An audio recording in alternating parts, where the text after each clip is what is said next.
Salut Salam les gars, comment ça va? On va parler football aujourd'hui.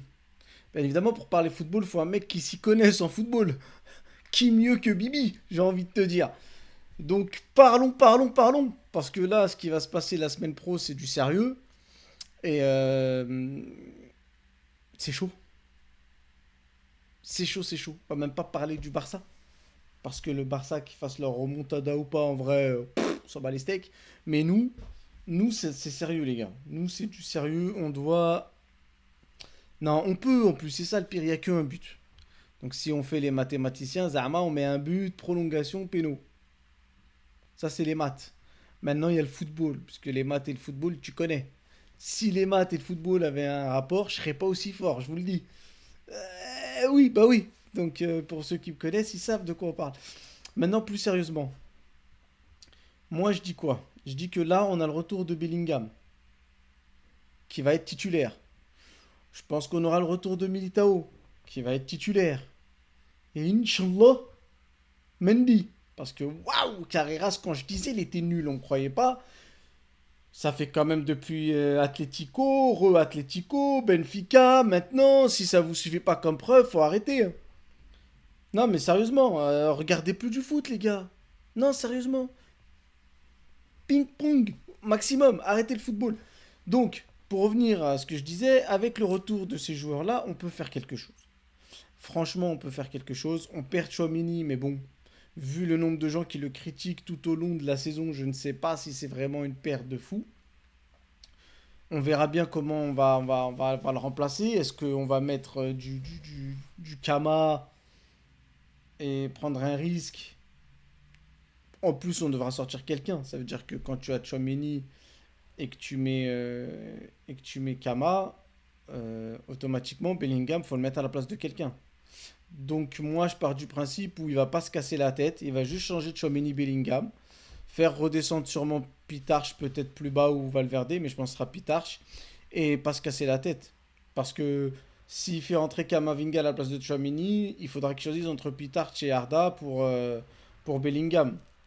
Et moi, je le vois plus sortir Arda que Pitarch. Maintenant, Pitarch n'a pas fait un super match, mais dans le volume de jeu défensif, il va être beaucoup plus important, je pense. C'est mon avis, c'est une intuition que j'ai comme ça. Si tu mets Kama, je pense que c'est Arda qui sort, mais si tu sors Pitarch, je ne sais pas si Bellingham Arda vont faire autant que Pitarch sur le terrain en termes défensifs, hein. Attention, il a été mauvais, hein, contre le Bayern, mais pour l'aspect défensif, parce que je pense là ce qu'il faut faire, c'est pire qu'au match aller. Là, il faut vraiment défendre bien comme il faut, éviter les erreurs stupides et derrière en mettre un, quoi. Maintenant, voilà, on a perdu 2-1 sur des erreurs bêtes. Et moi, c'est plus des erreurs de placement que je vise qu'autre chose. Parce que bon, quand Pitard, je te fais une passe au gardien raté qui va sur un joueur de Liverpool et qui a un but derrière, là, tu pourrais dire, ouais, c'est pas arrivé, hein, mais il y a eu ce fait de jeu-là. Et là, tu peux te dire que, voilà, c'est une dinguerie. Si Trent le fait, c'est une dinguerie. Mais quand les pertes de balles viennent de tes attaquants, que ce soit Vini, Bellingham ou qui vous voulez, normalement, tu es censé avoir 4 5 joueurs derrière. Parce que ces joueurs-là, tes attaquants, ils perdent la balle dans le camp adverse ou au milieu de terrain un maximum. Ils la perdent pas à 20 mètres des buts. Donc si derrière, tu as 2 3 mecs en plus qui font des erreurs, euh, c'est beaucoup plus grave que l'erreur de ton attaquant qui a perdu le ballon, quoi. Enfin, après, moi, je vois le football comme ça, hein. Je peux pas. Moi, demain, je joue au foot, j'ai un mec qui perd la balle. Il reste 2 3 mecs derrière lui et un gardien. Et je vais l'accuser lui parce qu'il a perdu la balle. C'est une blague. Dans un match, tu perds toujours la balle. Bête de le perdre en faisant une passe ratée ou des trucs simples, c'est sûr, mais voilà. Maintenant, avec Bellingham, pourquoi je fais cette vidéo, c'est parce que je me dis que c'est maintenant ou jamais qu'on va avoir le trio. Parce que Bellingham, ce qu'il a apporté en rentrant, c'était très bon. Très très bon. Et c'est peut-être ça aussi qui a apporté le petit plus offensif qui nous a manqué et qui nous a permis de jouer un peu plus offensivement, je trouve. Maintenant, est-ce que. J'ai la voix qui vibre à cause de ma gorge là. Maintenant, est-ce que ça va suffire? Je ne sais pas. Mais d'un autre côté, tu as le retour de Mendy aussi. Comme vous avez pu le voir aussi sur ma petite miniature. Tu as le retour de Mendy aussi. Et Mendy, je pense qu'il s'occupera d'Olysée beaucoup mieux que Carreras. J'en suis même persuadé. Parce que Mendy, c'est un peu un arrière à l'ancienne. C'est-à-dire que euh, pas un arrière à l'ancienne en termes par rapport à son poste, mais par rapport à sa façon de voir le football, c'est à la Gattuso, etc. C'est-à-dire que même si le ballon passe, toi tu passeras pas, en fait.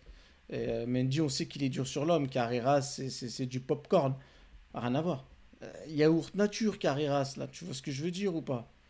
Là, on est là, Mendy, frère, c'est du fermenté, c'est du acidulé. Ça va faucher à un moment donné parce que faut arrêter de me vendre Olysée comme c'est Olysée. Il s'appelle Michael Olysée. C'est pas Olisdinho. Donc on se calme. Il a broyé Carreras. Il n'a pas toujours apporté des actions derrière le broyage, hein. Donc ce qui est bien pour nous d'ailleurs. Parce que si à chaque fois qu'il a passé Carreras, il y avait une réaction de but, on aurait pris 10.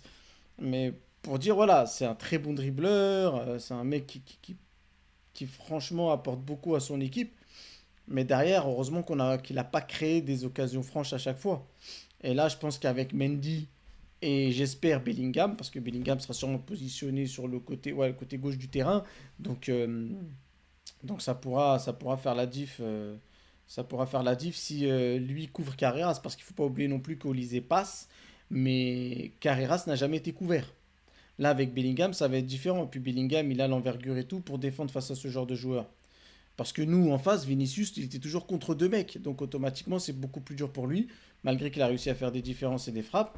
Euh, Au-delà même de dire que Carreras a été mauvais à l'aller, il n'a pas été aidé. Là, je pense que ça va changer au match retour et ça va être très important. Ça va être une des clés du match. Parce que si tu annihiles Alizé, oh le ouf, c'est une chanteuse. Si tu alignes Olysée, bah automatiquement, si tu annihiles tout ce qu'il fait, le Bayern perd facilement 50% de son jeu offensif, hein, si tu regardes le match aller. Alors que nous, on a deux armes offensives, une qui est plus dans les derniers mètres et la finition, et une qui est dans la création un peu comme le rôle d'Olysée. Donc on verra ce qui se passera. Mais je pense que Bellingham, je pense que le match de Bellingham ça va être 60% de notre résultat. Bellingham et Mendy. Mais plus Bellingham parce que Bellingham, c'est des deux côtés. C'est-à-dire son côté apport par rapport à Olysée, parce que je pense vraiment que ça va être lui qui va être côté gauche du terrain, et son côté apport offensif. Donc sur ces deux choses-là, peut-être quand Brahim Diaz rentre et qu'il porte la balle, ou même Arda Güler, bon, Arda Güler il a fait un très beau match.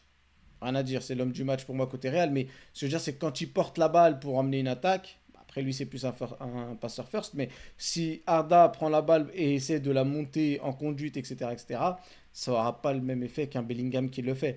Et on l'a vu à sa rentrée, quand il commence à porter la balle et tout, d'ailleurs il a créé une occasion là-dessus, les défenseurs essaient de lui prendre, mais à moins de le tacler par derrière, tu peux pas. Parce que physiquement, c'est autre chose. Donc voilà, moi c'est sur ces aspects-là et sur ces joueurs-là que je pense qu'on peut vraiment gagner là-bas. Je vois pas où est le truc. Parce que qu'on me dise pas qu'ils nous ont roulé dessus, c'est pas vrai. Il y a un mec qui a roulé sur son vis-à-vis, ça c'est clair et net. Mais le reste c'était brouillon, les actions du Bayern.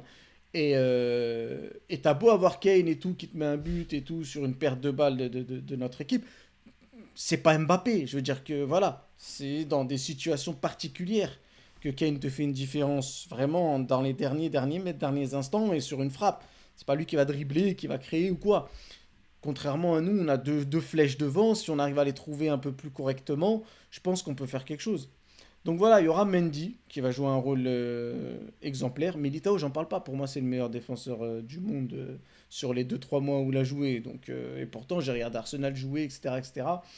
Euh, sur les premiers mois de Militao, ce qui choquait le plus, c'est pas son niveau qui fait que je le mets devant, c'est qu'il ne commet, il commet pas d'erreur en fait. Alors je dis pas que ça résume sa carrière, hein. Je parle juste des 2 3 mois où il était bon en début de saison, il faisait pas d'erreur et ça c'est important. Maintenant, voilà, donc tu as Militao qui revient, tu as Mendy qui, euh, est de retour et à mon avis va être beaucoup plus défensif. Donc Olysée partira devra partir de beaucoup plus loin, je pense. Derrière, tu as Bellingham qui pourra l'aider. De l'autre côté, on a vu Trent Valverde, ça allait très bien face à Luis Diaz. Donc voilà, maintenant, ça va être les trois offensifs. Parce que je dis trois offensifs parce qu'on sait que Bellingham est porté vers l'avant. Et c'est très important d'avoir un Bellingham porté vers l'avant dans un jeu en transition, comme on va le faire mercredi. C'est mercredi, là c'était mardi, ouais, mercredi. Donc voilà, moi je pense vraiment qu'il y a moyen de faire quelque chose sur ce match-là. Je pense vraiment que ça va être ça la clé. Alors Bellingham, Mbappé, Vini, on les attend comme d'habitude au tournant. Mais comme je le dis toujours, sur les occasions, et c'est pour ça que je ne suis pas trop tombé dessus sur la première mi-temps au match aller, c'est que c'est tes derniers offenses, c'est les derniers, quoi. C'est les mecs les plus hauts du terrain. Donc pour qu'ils te créent une occasion, il faut déjà que la balle remonte tout le terrain et arrive jusqu'à eux. Et derrière, quand tu reçois la balle et que tu es dans leur position et que tu n'avais personne souvent pour t'aider, parce que les milieux et tout mettaient un peu de temps à rejoindre l'action offensive, vu qu'ils passaient leur temps à défendre, et bah je leur en voulais pas. Et justement, ce qui va créer la différence par rapport au match aller, c'est justement le fait que Bellingham, lui, est toujours porté vers l'attaque. En fait, Bellingham, c'est un mec, il a beau se fatiguer en défense parce qu'il doit défendre. Le fait est que même s'il perd beaucoup d'énergie en défense, c'est son mental qui va le faire attaquer. C'est-à-dire que même s'il a plus de pêche, comme il aime ça, c'est ça la différence en fait entre quand tu joues au foot, c'est ça la différence entre faire les choses que tu n'aimes pas, donc tu les fais souvent sans être à 100% parce que tu les fais juste par obligation.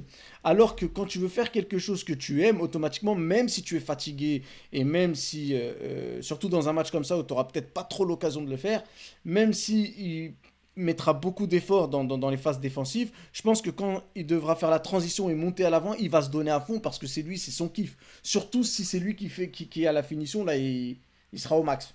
Donc voilà, moi c'est ça que je voulais dire. Je pense vraiment qu'il y a moyen de le faire, mais vraiment, vraiment, genre, je suis pas là à te dire, ouais, mais il y a 2-1 pour le Bayern, mais pour moi c'est du 50-50, hein.